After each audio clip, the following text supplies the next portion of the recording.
Do immigrants have to assimilate? Today, the United States and Europe are experiencing a large influx of immigrants from cultures that are very different from their host countries. Many of these newcomers are holding on to their heritage and their religion. They want to preserve their language, their tradition, and their values. As a result, entire neighborhoods and sometimes even cities are changing rapidly. Languages shift. Culture becomes not recognizable. And naturally, some people are extremely uneasy about that. So you hear the argument. If you come here to our country, you should assimilate, become like us. Learn our language and adopt to our way of life. On the surface, this sounds reasonable, but let me ask you a question. Should we Jews apply the same expectation to ourselves? For nearly 2,000 years, Jews have lived as immigrants in other societies. And what have we taken pride in? Not assimilating. We have fought to preserve our identity, our traditions, our values, our religion, and our language. We invest enormous effort to make sure that Jews do not disintegrate, disappearing into the surrounding culture. So is it fair to demand from others what we refuse to accept for ourselves? Historically, most societies were culturally uniform. Each nation, each tribe, each community had its own identity, and when newcomers arrived, the tension was inevitable. So, what is the fair approach?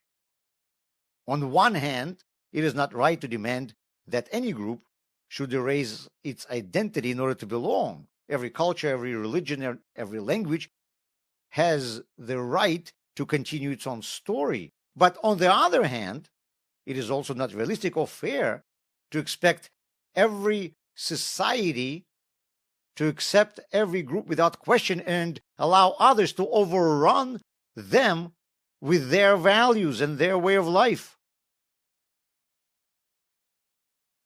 And this, in many ways, describes the historical experience of the Jewish people.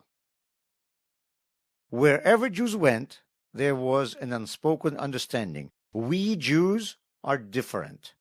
We live differently, and we are not going to become like you. And the host societies responded accordingly. Jews, because of that, were often becoming second-class citizens. They were restricted in where they could live, what jobs they could hold, and in many places they even had special Jew tax. For us Jews, this was seen as the price we were paying for staying true to who we are.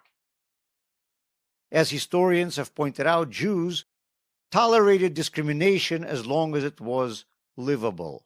Or, as my grandmother used to say in Yiddish, soll sie Sinne haben, soll nicht scheppen. Let them hate us as long as they don't touch us.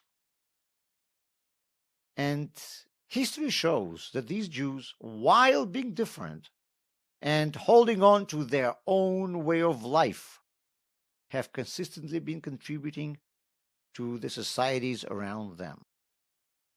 We have strengthened the economies of the countries we lived in, enriched their cultures, advanced their sciences. So, while being different, we were able to become a blessing for our hosts.